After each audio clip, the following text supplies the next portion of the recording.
संवैधानिक विकास के इस टॉपिक में अपन आगे देखते हैं 1861 का भारत परिषद अधिनियम। 1861 का भारत परिषद अधिनियम के बारे में मैं ये कहूँ आपसे कि ये अधिनियम जो है यहाँ से विकेंद्रीकरण की शुरुआत हो जाती है, क्योंकि हमने पूर्व के जो अधिनियम पढ़े उसमें मैंने बताया, अभी थोड़ा सा मैं रिपीट कर दूं। 1773 से के एक्ट से केंद्रीकरण शुरुआत होता है, यानी बंगाल के गवर्नर को गवर्नर जनरल बना के बम्बई और मद्रास को उसके अधीन कर दिया जाता है, यानी कि सेंट्रलाइजेशन शुरुआत हो जाता है।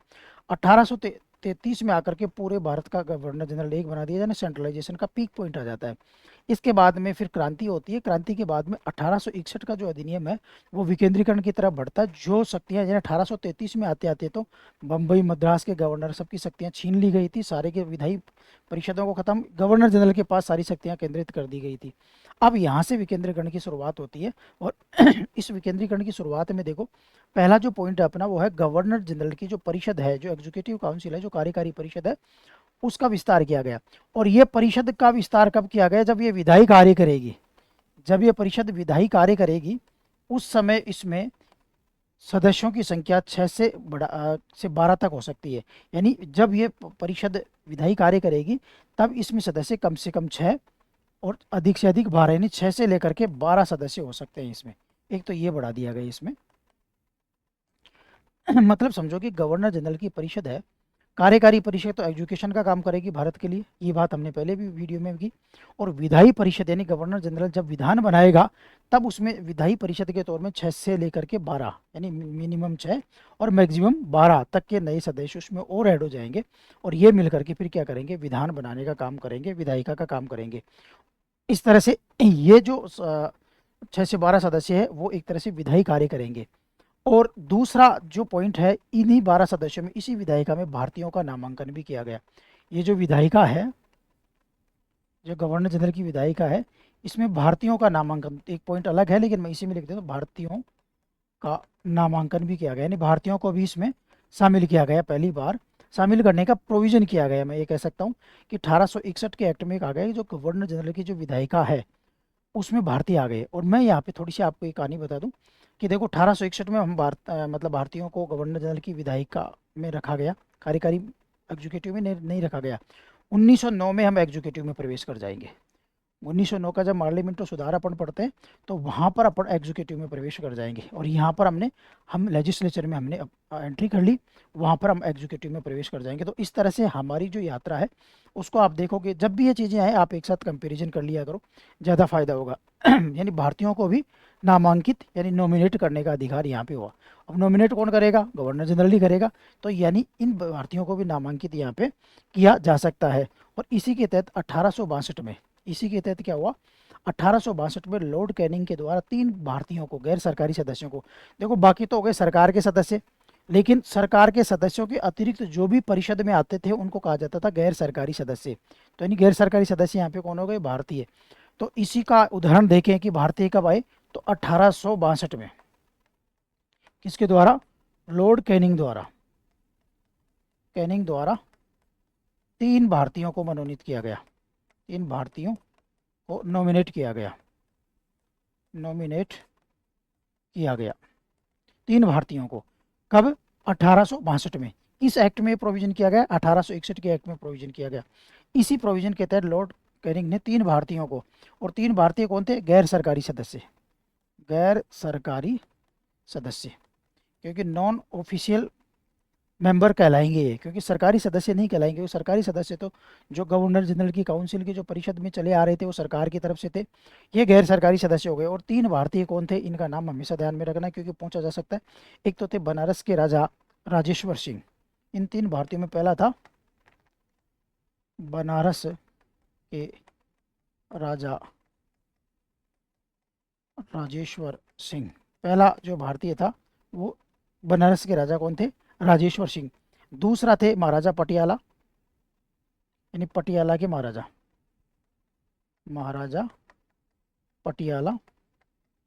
और तीसरे थे sir Dinkar Rao, sir Dinkar Rao. Sir जो दिनकर राव थे ये दीवान थे ग्वालियर राज्य के। ये भी ध्यान रखना, कई बार पूछ लिया जाता है। ये ग्वालियर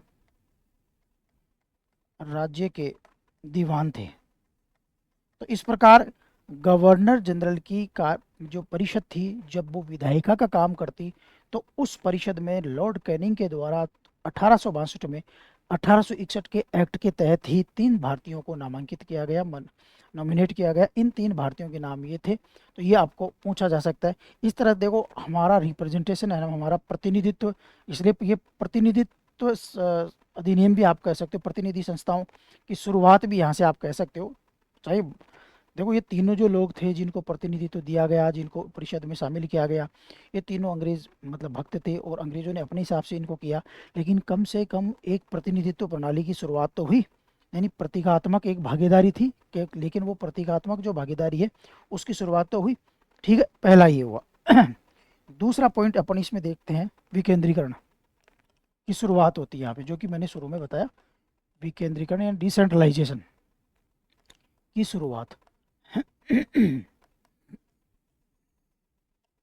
दूसरा पॉइंट यहाँ पे देखते हैं, विकेंद्रीकरण की शुरुआत। देखो, 1861 के 1773 के एक्ट से केंद्रीकरण शुरू होता था। 1833 में आते आते केंद्रीकरण की क्या आ जाता है, पीक आ जाता है। अब वो केंद्रीकरण अपने चरम पे पहुंच जाता है। इसके बाद में जो बम्बई मद्रास थी, उनकी शक्तियों को ख़त्म कर दिया जाता है। यहाँ पे उनकी शक्तियों को वापस रिस्टोर किया जाता है। तो जो बम्बई और मद्रास प्रेसिडेंसी थी, उनकी विधायी शक्तियों को पुनः बहाल किया जाता है। यहाँ पे बम्बई व मद्रास प्रेसिडेंसियों की विधायी शक्तियों को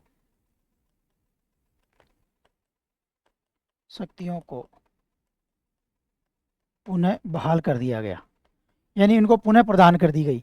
अब बम्बई और मद्रास, बम्बई अपने प्रांत के लिए, मद्रास अपने प्रांत के लिए विधायिका का यूज कर सकती है, कानून बना सकती है। ये विधायी शक्तियाँ वहाँ पर दे दी गई, वहाँ के गवर्नर को, वहाँ की विधायी परिषद को, उनको शक्तियाँ दे दी गई कि वो अपने क्षेत्र के लिए क्या बना सकती है, कानून बना सकती है। इस तरह से हम ये कह सकते हैं कि 1833 में जो प्रांतीय विधान परिषदों को एक तरह से ख़त्म ही कर दिया गया था, इनको वापस पुनर्जीवित किया गया।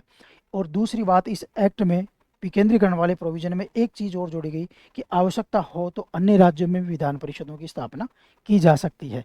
दूसरा पॉइंट इसमें ये जोड़ दिया गया कि यदि आवश्यकता हो तो अन्य प्रांतों में भी विधान परिषदों की स्थापना की जा सकती है। आवश्यकता हो तो, यानी अन्य प्रांतों में भी विधान परिषदों की स्थापना की जा सकती है। ये प्रोविजन यहाँ पे जोड़ा गया। और इसी के तहत 1862 में बंगाल में विधान परिषद बनाई गई। 1862 में बंगाल में, ठीक है, इस विधान परिषद, क्योंकि बंगाल का गवर्नर तो भारत का गवर्नर जनरल बन चुका था, तो 1862 में बंगाल में अपनी एक विधान परिषद बनाई गई। 1866 में उत्तर पश्चिमी सीमा प्रांत में बनाई गई। 1866 में उत्तर पश्चिमी सीमा प्रांत में विधान परिषद बनाएगी। और इसके बाद में देखो, 1897 में पंजाब में विधान परिषद बनाएगी। 1897 में पंजाब में विधायिका का उदय हुआ। तो इस तरह से देखो, 3 विधायिका और बन के आई, जो कि इस प्रांत में प्रोविजन था। तो आप एक तो गवर्नर जनरल की परिषद का विस्तार दिमाग में रखोगे तो उसी से समझ में आ जाएगा, इतने तो नए सदस्य आ गए और भारतीयों की एंट्री हो गई, 3 भारतीय आ गए 1862 में।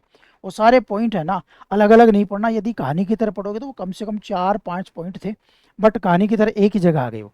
दूसरा, आप ये देखो कि विकेंद्रीकरण की शुरुआत हुई, तो विकेंद्रीकरण की मतलब हुआ जो विधान परिषदें पहले एक तरह से खत्म कर दी गई थी, उनको पुनर्जीवित, उनको वापस विधायी शक्तियां दी गई उन प्रांतों को, और नए प्रांतों में भी विधान परिषद की स्थापना का प्रोविजन किया गया। और उसी प्रोविजन को देखते हुए, उसी प्रोविजन के अनुसरण में 3 जगह पर विधान परिषद इस स्थिति को बनाई गई। ठीक है, फिर तीसरा पॉइंट है यहाँ पे पोर्टफोलियो प्रणाली। तीसरा पॉइंट है पोर्टफोलियो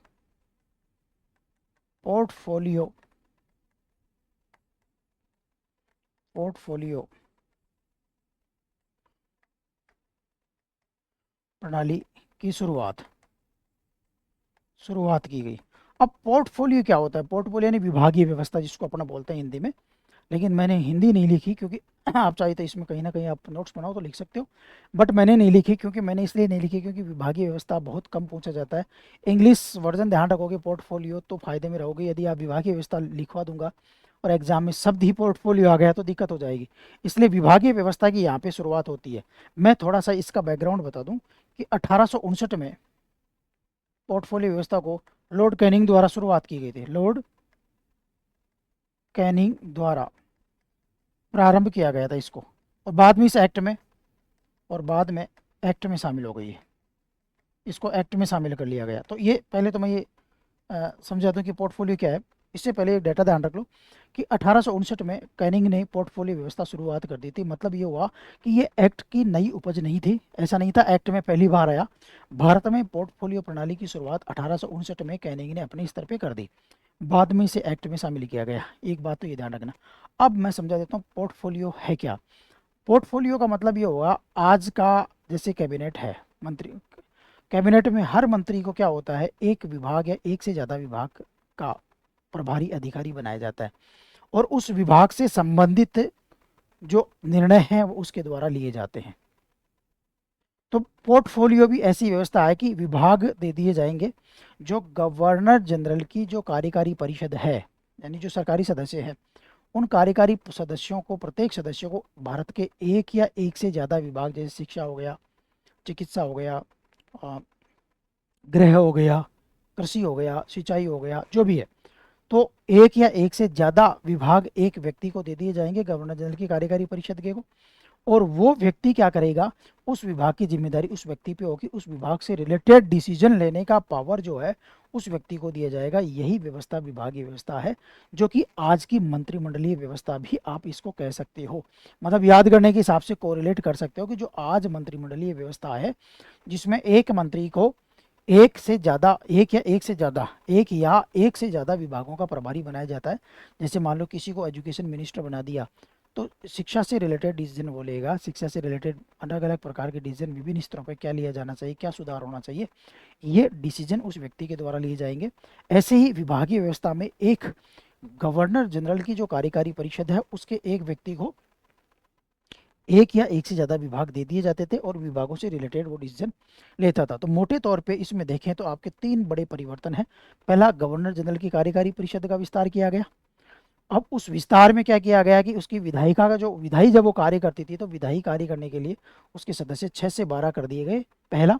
दूसरा, उन विधायी सदस्य जब वो विधायिका का काम करती थी विधायी विधान परिषद के रूप में, तब भारतीयों के नामांकन का प्रयास, जिसको कैनिंग ने 3 भारतीयों को एंट्री करवाई। फिर इसके बाद में दूसरा जो है यहाँ पे वो विकेंद्रीकरण में प्रांतों को वापस वो विधायी शक्तियाँ दे दी गई।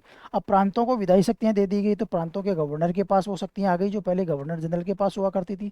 तो इसको अपन ऑटो अंडरस्टूड समझ सकते हैं कि गवर्नरों को अपने स्थानीय क्षेत्रों में कानून बनाने का अधिकार मिल गया। तो ये इस तरह से 1861 का एक्ट अपन पढ़ते हैं। फिर अपन देखते हैं भारत परिषद अधिनियम 1892।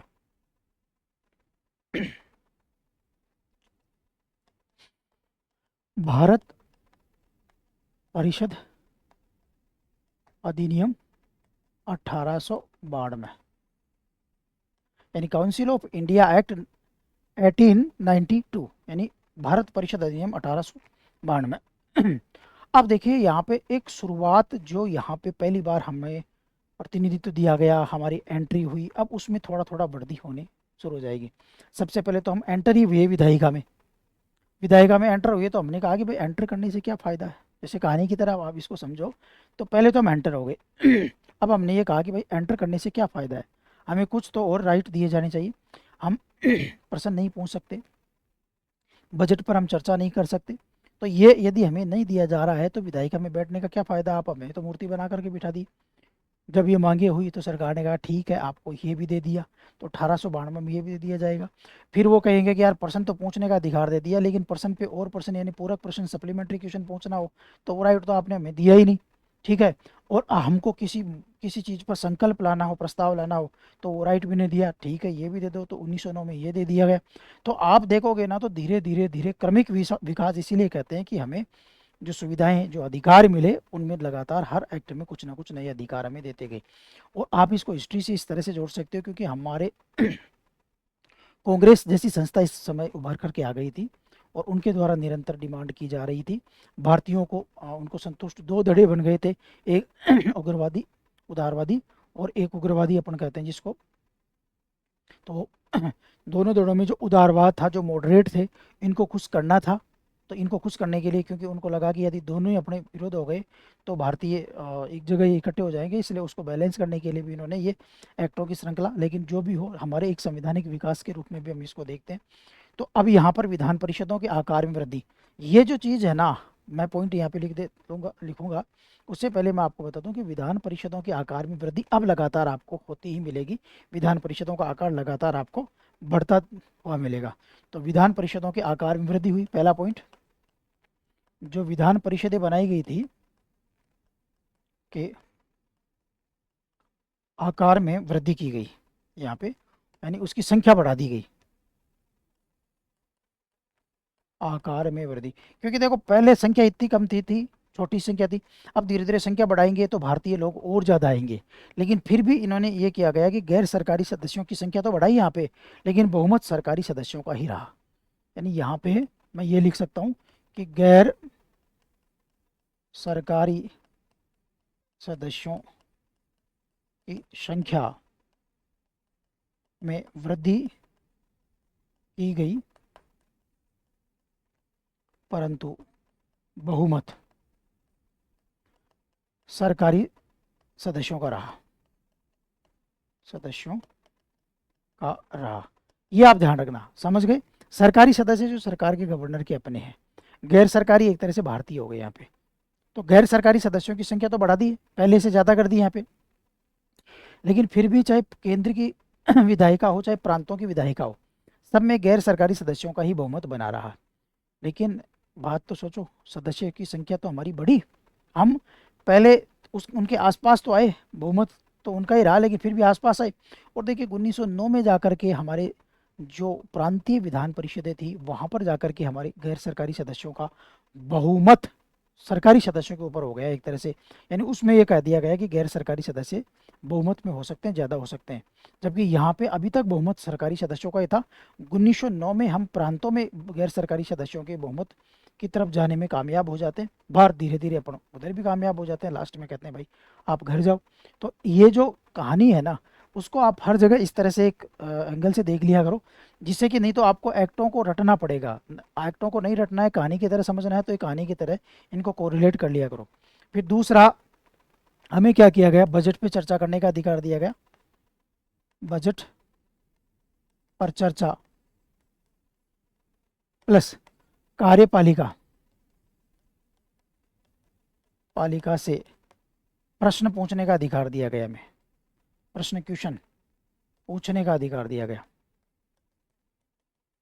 ये दो अधिकार हमें दिए गए कि जो बजट सरकार के द्वारा जारी किया जाता है उस बजट पे हम चर्चा कर सकते हैं, ठीक है ना, कि बजट में क्या प्रोविज़न है, सही है गलत है। भाई गलत है तो हम उसका कह सकते हैं कि भाई ये प्रोविज़न गलत है, ये हमें नहीं।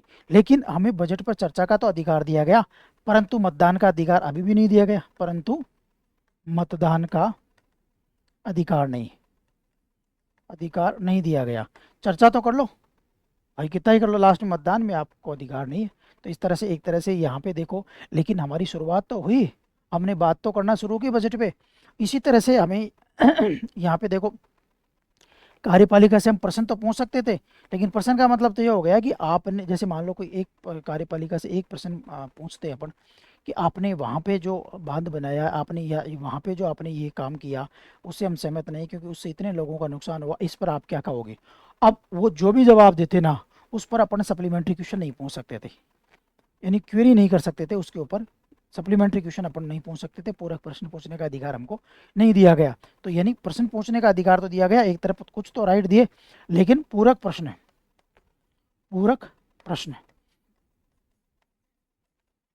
सप्लीमेंट्री क्वेश्चंस पूछने का अधिकार हमें नहीं दिया गया। अधिकार नहीं, इन पे 1909 का एक्ट खड़ा हो जाएगा कि वो पूरे प्रश्न पूछने के भी हमें अधिकार देंगे। तो यहाँ से देखो धीरे धीरे डेवलपमेंट आएगा। तो सप्लीमेंट्री क्वेश्चन पूछने का हमें अधिकार नहीं दिया गया। तीसरा जो इसमें सुधार हुआ वो अप्रत्यक्ष चुनाव। तीसरा है अप्रत्यक्ष चुनाव, जो कि 1800, यानी यहाँ पर देखो अप्रत्यक्ष चुनाव में इनडायरेक्ट इलेक्शन, यानी एक तरह से इलेक्शन शब्द का प्रयोग तो यहाँ पे नहीं किया गया। मैं यहाँ पे लिख देता हूँ नोट करके, चुनाव शब्द का प्रयोग नहीं किया गया इस एक्ट में। अब कई बार ये होता है कि आप इसको पढ़ रहे हो और आप कह देते हो कि सर ये अप्रत्यक्ष चुनाव आपकी आप बात कर रहे हो। मैं आपको ये कह रहा हूँ कि अप्रत्यक्ष चुनाव हम इसको अर्थ लगा रहे हैं, चुनाव शब्द का यहाँ पे यूज़ नहीं किया गया, इसलिए इस एक्ट में कहीं पर भी चुनाव शब्द आपको देखने को नहीं मिलेगा। लेकिन एक तरह से इनडायरेक्ट इलेक्शन प्रणाली की शुरुआत भारत में यहाँ से मानी जाती है। कैसे मानी जाती है? जो प्रांतीय परिषद थी, प्रांतीय विधान परिषद थी, वहाँ पर कुछ सदस्य कौन चुन करके भेजते थे? जिला परिषद, नगर पालिका, विश्वविद्यालय, व्यापार संघ, जमींदार, ये कुछ सदस्यों को नाम निर्देशित अपने यहाँ से नॉमिनेट करके भेजते थे। तो एक तरह से उनका चुनाव ये करते थे, और वो कौन थे? भारतीय ही थे। तो जब चुनाव में हम सीधे भागीदार न होकर के इनडायरेक्ट हम भागीदारी निभा रहे हैं, तो उसको कहते हैं अप्रत्यक्ष चुनाव। तो यानी इसके लिए अप्रत्यक्ष चुनाव शब्द का प्रयोग कहीं नहीं मिलेगा। लेकिन जब अपन एनालिसिस करते हैं तो हम उसके एनालिसिस में ये पाते हैं कि भारत में इनडायरेक्ट इलेक्शन की प्रणाली की को एक तरह से अपन देखें, उसका बीज जो है वो 1892 के इस एक्ट से हमें देखने को मिलता है। इस तरह से हम इसकी व्याख्या करते हैं। तो देखो, प्रांतीय विधान परिषदों में अप्रत्यक्ष कैसे? प्रांतीय जो विधान परिषद है, विधान परिषदों में जो गवर्नर है, गवर्नर इनकी सलाह से, किसकी सलाह से, किनकी सलाह से? जो मैं अभी लिख दूंगा, सलाह से सदस्य नियुक्त करता था, सदस्य नियुक्त करता था। कुछ सदस्य ऐसे होते थे जो इनकी सलाह से गवर्नर को नियुक्त करने होते थे, ठीक है ना। गवर्नर किसकी सलाह पे? गैर सरकारी सदस्यों को नियुक्ति करता था। तो उसमें जिला परिषद, नगर पालिका, विश्वविद्यालय, जिला परिषद, नगर पालिका, विश्वविद्यालय, विद्यालय, जमींदार आदि द्वारा गैर सरकारी सदस्य भेजे जाते थे, गैर सरकारी सदस्य भेजे जाते थे। गवर्नर फिर इनकी अनुसार उनको नियुक्त करता था।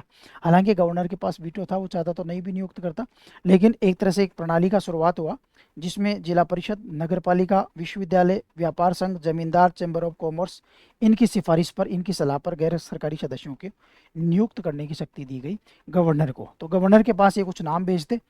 अब वो नाम ये अपने देखो, इसलिए इसको चुनाव शब्द का यूज नहीं किया गया कि वो कोई चुनाव थोड़ी करते, वहाँ पर कोई चुनाव थोड़ी होते। वो अपने हिसाब से किसी को भी एक मनोनीत करके भेज देते और गवर्नर फिर उसको सदस्य बना देता। लेकिन फिर भी देखो, भारतीयों के पास आया अप्रत्यक्ष इलेक्शन तो आया, बाद में धीरे धीरे वो डायरेक्ट इलेक्शन में तब्दील हो जाएगा। तो ये चुनाव प्रणाली है वो यहाँ से अपन देखते हैं कि एक तरह से अप्रत्यक्ष चुनाव प्रणाली की शुरुआत मानी जाती है। तो मोटे तौर पर देखें तो 1892 के एक्ट में एक तो परिषदों के आकार में वृद्धि हुई, लेकिन बहुमत फिर भी किसका बना रहा? सरकारी सदस्यों का बना रहा। बजट पे चर्चा का हमें अधिकार दिया गया, लेकिन मतदान का अधिकार हमें नहीं दिया गया। फिर कार्यपालिका से क्वेश्चन पूछने का हमें अधिकार दिया गया, ठीक है, प्रश्नकाल की शुरुआत अपन कह सकते हैं, लेकिन हमें उसमें सप्लीमेंट्री क्वेश्चन पूछने का अधिकार हमें नहीं दिया गया। और तीसरा जो हमें दिया गया वो अप्रत्यक्ष चुनाव, जहाँ पे चुनाव शब्द तो नहीं है, शब्द तो नहीं है, लेकिन प्रणाली इस तरह से डेवलप की गई कि हमारी भागीदारी वहाँ पे देखने को मिलती है। तो ये हमारा कौन सा होता है? 1892 का भारत परिषद अधिनियम। इसके बाद में देखते हैं भारत परिषद अधिनियम 1909। भारत परिषद अधिनियम 1909, और इसको अपन मार्ले मिंटो सुधार भी कहते हैं, मार्ले मिंटो सुधार। मार्ले कौन था? भारत सचिव। ये मैंने पहले बताया था कि पहला भारत सचिव होगा, और ये था वाइसराय या गवर्नर जनरल। तो ये इसी परिषद को, इस अधिनियम को अपन कहते हैं मार्ले मिंटो सुधार। मार्ले भारत सचिव था, और जो मिंटो था वो भारत का वाइसराय था या गवर्नर जनरल था। देखो, इसकी पृष्ठभूमि थोड़ी सी अपन को जानना चाहिए।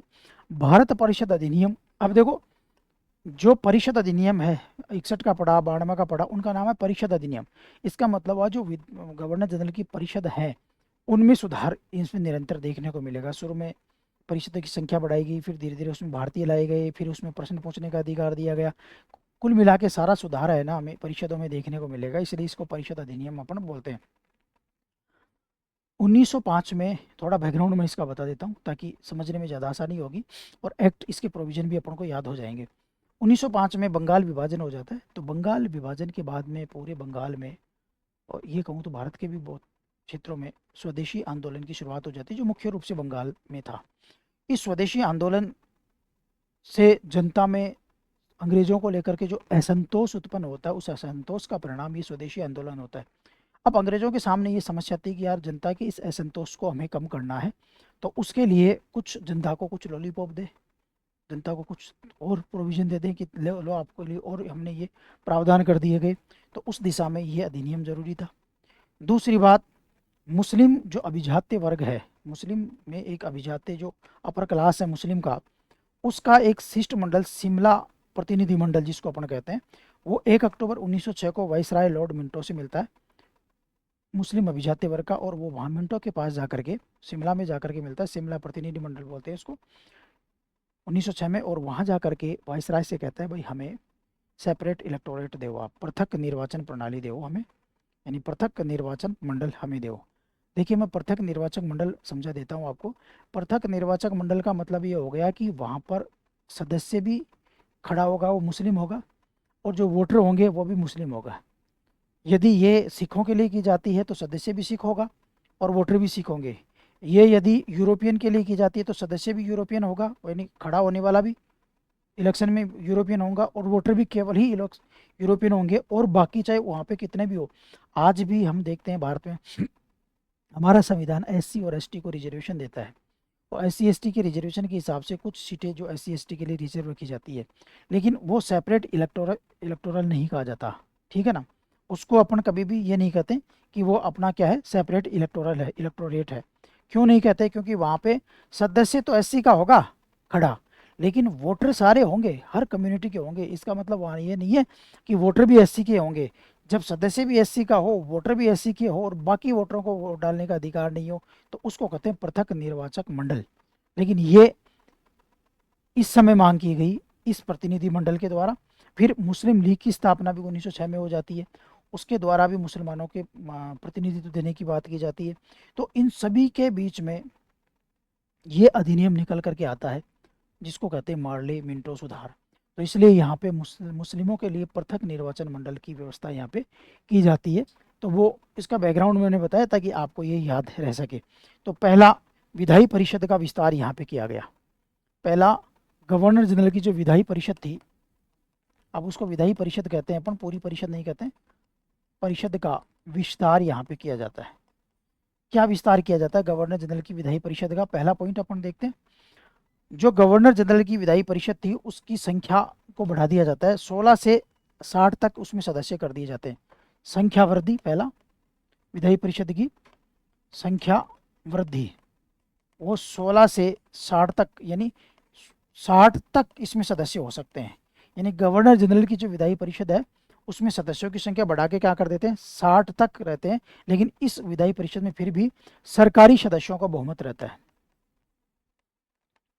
सरकारी सदस्यों का यहाँ पे बहुमत फिर भी बनाए रखा जाता है, ताकि अब भी सरकारी सदस्यों का ही बहुमत है, ये मैंने पहले भी कहा था। लेकिन जो प्रांतीय विधायी परिषद है, जो प्रोविंशियल लेजिस्लेटिव काउंसिल है, प्रांतीय विधायी परिषद है। दूसरा पॉइंट, प्रांतीय विधायी परिषदें वहाँ पे चेंज हो जाता है। जो प्रांतीय विधायी परिषदें थी उनकी भी आकार, तो वहाँ पे भी संख्या में वृद्धि होती है। अब उन सब की संख्या तो अपने याद करेंगे नहीं कि किस प्रांत की कितनी थी, बम्बई की कितनी थी, मद्रास की कितनी थी, बंगाल की कितनी थी, तो अब इतनी सारी तो याद होंगी नहीं। तो हमें एक तो ये ध्यान रखना है कि प्रांतीय विधायी परिषदों की भी संख्या में वृद्धि की जाती है।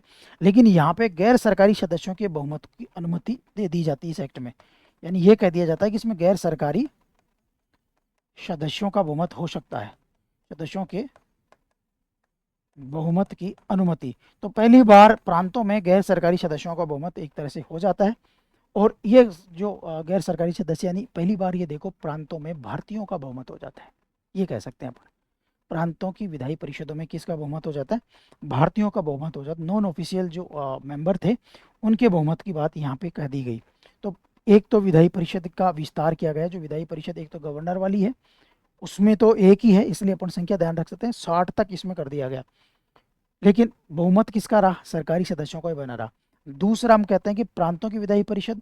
तो प्रांतों की विधायी परिषद में संख्या तो बढ़ाई गई, अलग अलग प्रांत हैं, अपने इतने नाम याद नहीं रखेंगे, लेकिन गैर सरकारी सदस्यों का बहुमत यहाँ पर की अनुमति यहाँ पे दे दी गई। ठीक है, फिर विधायी परिषदों की शक्तियाँ, तीसरा पॉइंट ले लेते हैं, विधायी परिषदों की शक्तियों में क्या चेंज किया जाता है। अब देखो, विधायी परिषदों की जो परिषद की शक्ति है उसमें क्या चेंज किया जाता है। आप ये देखो, पहले हमें पूरक प्रश्न पूछने का अधिकार नहीं था, तो यहाँ पे वो सप्लीमेंट्री प्रश्न पूछने का अधिकार दे दिया गया। पूरक प्रश्न पूछने का अधिकार अब यहाँ पे दे दिया गया कि हम पूरक प्रश्न पूछ सकते हैं, यानी सप्लीमेंट्री जो क्वेश्चन है वो यहाँ से हमें मिल जाता है कि सप्लीमेंट्री क्वेश्चन हम पूछ सकते हैं। दूसरा, रिजोल्यूशन, सार्वजनिक हित और बजट के विषयों पर हम संकल्प ला सकते हैं, यानी रिजोल्यूशन लाने का अधिकार, रिजोल्यूशन ही ध्यान रखना, लाने का अधिकार हमें दे दिया जाता है। किस पर? बजट व सार्वजनिक हित के प्रश्न पर हम रिजोल्यूशन ला सकते हैं। इंपॉर्टेंट चीज़ है ये, देखो हम संकल्प ला सकते हैं कि ये जो बजट में प्रावधान किया गया हम इसका विरोध करते हैं, इसका हम प्रस्ताव लेकर आते हैं, ये जो सार्वजनिक हित का मुद्दा है इस पर बातचीत की जाए, इस पर हम एक रिजोल्यूशन पास करवाना चाहते हैं, तो रिजोल्यूशन लाने का हमें अधिकार दे दिया गया। ठीक है ना। बजट पर हम चर्चा कर सकते थे जो हमें पहले भी दिया गया, लेकिन संशोधन और मतदान का अधिकार अब भी हमें नहीं दिया गया, तो उसको मैंने लिखा नहीं। मतदान का अधिकार होता तो मैं यहाँ पे लिख देता कि मतदान का हमें अधिकार, संशोधन का अधिकार हमें दे दिया गया। यहाँ पे एक दो बातें और हैं जो आप चाहो तो लिख सकते हो। जो प्राइवेट बिल है उसका भी एक तरह से इंट्रोड्यूस कर सकता है, लेकिन उसके अधिकार बहुत सीमित थे। कोई प्राइवेट बिल कौन होता है? देखो प्राइवेट बिल, यहाँ पे मैं पॉइंट लिख देता हूँ। एक पॉइंट है, प्राइवेट बिल का भी अधिकार हमें दिया गया, प्राइवेट बिल लाने का अधिकार दिया गया, बट प्रायर परमिशन, यानी पूर्व अनुमोदन जरूरी, पूर्व अनुमोदन जरूरी है। गवर्नर का अनुमोदन, गवर्नर जनरल का अनुमोदन जरूर, उनके अनुमोदन के बिना प्राइवेट मेंबर बिल नहीं ला सकते। मैं प्राइवेट मेंबर समझा देता हूँ, आज के हिसाब से भी समझ लीजिए। देखो एक बिल होता है जो सरकार रखती है, उसको अपन सरकारी बिल कह दो, ठीक है ना। और एक होता है गैर सरकारी बिल जिसको अपन प्राइवेट मेंबर बिल कहते हैं। प्राइवेट मेंबर बिल जो सरकार के अतिरिक्त कोई भी लाएगा, जैसे आज की संसद में जो मंत्री परिषद है, मंत्री जो बिल लाते हैं वो सरकारी बिल हो गया। मंत्री के अतिरिक्त जो भी सांसद हैं वो बिल लेके आएंगे तो वो हो जाएगा प्राइवेट मेंबर बिल, यानी प्राइवेट मेंबर के द्वारा लाया गया बिल हो जाएगा। तो वो प्राइवेट मेंबर एक तरह से ये कहूँगा यहाँ पे, गैर सरकारी सदस्य कौन थे? भारतीय। तो जो गैर सरकारी सदस्यों के द्वारा जो बिल लाए गए थे उनको प्राइवेट मेंबर बिल कहा जाएगा। और वो जो बिल थे वो बिल लाने का अधिकार इस एक्ट में दिया गया, लेकिन वो जो अधिकार है हमें दिया गया, लेकिन उसमें एक प्रायर परमिशन की आवश्यकता कर दी गई कि आपको बिल तभी ला सकते हो जब गवर्नर जनरल से अनुमति लोगे, और यदि वो अनुमति देते हैं तो आप बिल ला सकते हो। ठीक है, फिर तीसरा पॉइंट हो गया। चौथा जो हम बहुत ज़्यादा पढ़ते भी हैं, पृथक निर्वाचन मंडल, यानी सेपरेट इलेक्टोरेट, पृथक निर्वाचक मंडल। चौथा पॉइंट ये हो जाएगा, सेपरेट इलेक्टोरेट, सेपरेट इलेक्टोरेट, पृथक निर्वाचक मंडल, ये बहुत इंपॉर्टेंट है। पृथक निर्वाचन मंडल यहाँ पे दिया गया, और मुस्लिमों के लिए ये पृथक निर्वाचन मंडल रखा गया। किसके लिए? मुस्लिम के लिए, मुस्लिम के लिए। अब यहाँ पे वोटर भी मुस्लिम होंगे, यानी जो सीट मुस्लिमों के लिए रखी गई, मान लो भाई इस जगह पे मुस्लिमों को पृथक निर्वाचक मंडल, सेपरेट इलेक्टोरेट दे दिया गया, तो उस सीट पर वोटर भी मुस्लिम होंगे, और उस सीट पर खड़ा होने वाला जो व्यक्ति होगा वो भी मुस्लिम होगा। यानी जो गैर मुस्लिम होंगे उनको न तो वोट डालने का अधिकार है, न उस सीट पर खड़ा होने का अधिकार है। तो यहाँ से एक तरह से भारत में सांप्रदायिकता का बीज एक एक्ट के माध्यम से बोया जाता है। इसलिए जो मिंटो, क्योंकि उसमें मिंटो भारत का वायसराय था, इसलिए मिंटो को भारत में सांप्रदायिकता का जनक भी कहा जाता है। इसलिए मिंटो को सांप्रदायिक निर्वाचन का जनक कहा जाता है। सांप्रदायिक निर्वाचन का जनक है लॉर्ड मिंटो। मिंटो मंटो को भारत में सांप्रदायिक निर्वाचन का जनक भी इसकी वजह से कहा जाता है। और एक जो बहुत महत्वपूर्ण और सुधार हुआ यहाँ से, जो कि मैंने बोला कि 1861 से हम भारतीयों को शामिल करना शुरू कर दिया उन्होंने विधायी परिषद में, यानी जो विधान बनाने वाली संस्था है उसमें। और 1909 में कार्यकारी परिषद में भारतीयों का प्रवेश हो गया, यानी एग्जीक्यूटिव काउंसिल है गवर्नर जनरल की, गवर्नर जनरल की कार्यकारी परिषद में, कार्य परिषद में पहली बार भारतीय का प्रवेश। अब गवर्नर जनरल की कार्यकारी परिषद में पहली बार, कार्यकारी परिषद में पहली बार भारतीय का प्रवेश हुआ। इसके बाद में ये एक सदस्य आया, सत्येंद्र प्रसाद सिन्हा। फिर इसके बाद में धीरे धीरे और सदस्यों की संख्या में वृद्धि हो जाती है। सत्येंद्र प्रसाद सिन्हा, सत्येंद्र प्रसाद सिन्हा, इनको किया गया। देखो शुरू में इन्हों कार्यकारी परिषद, बाद में इसको विधि सदस्य बना दिया गया था, विधि सदस्य बना दिया गया था। लॉ से रिलेटेड मामलों में ये उसको सलाह देगा, लेकिन प्रारंभ में उसको कार्यकारी परिषद, बाद में इसको विधि सदस्य बना दिया गया था। तो यहाँ से देखो एक तरह से 1909 का जो एक्ट है उसमें जैसे प्रांतों से कुछ मामलों में चुनाव में हम प्रवेश किया हमने, ठीक है ना। फिर देखो जो कार्यकारी परिषद है उसमें भारतीयों का प्रवेश हुआ। 4-5 इसमें जो इम्पोर्टेंट पॉइंट है वो आप यहाँ पे देख सकते हो। पहला, विधायी परिषद की आकार में वृद्धि हुई। गैर सरकारी सदस्यों को बहुमत हुआ प्रांतीय विधान परिषदों में। फिर हमें सप्लीमेंट्री क्वेश्चन पूछने का अधिकार दिया, रेजोल्यूशन लाने का हमें अधिकार दिया, प्राइवेट बिल हम ला सकते थे बट वो प्रायर अप्रूवल से ज़रूरत था। और फिर तीसरा हमने देखा कि निर्वाचक जो हुआ पृथक निर्वाचन मंडल, जो कि भारत के लिए एक तरह से हिंदू मुस्लिम विभाजन का भी कारण बना। और एक गवर्नर जनरल की कार्यकारी परिषद में भारतीयों का प्रवेश हुआ। तो ये हमने 1909 का एक्ट देखा। इसके बाद में 19 और जो भी आगे के हैं वो अपन आगे बात करेंगे।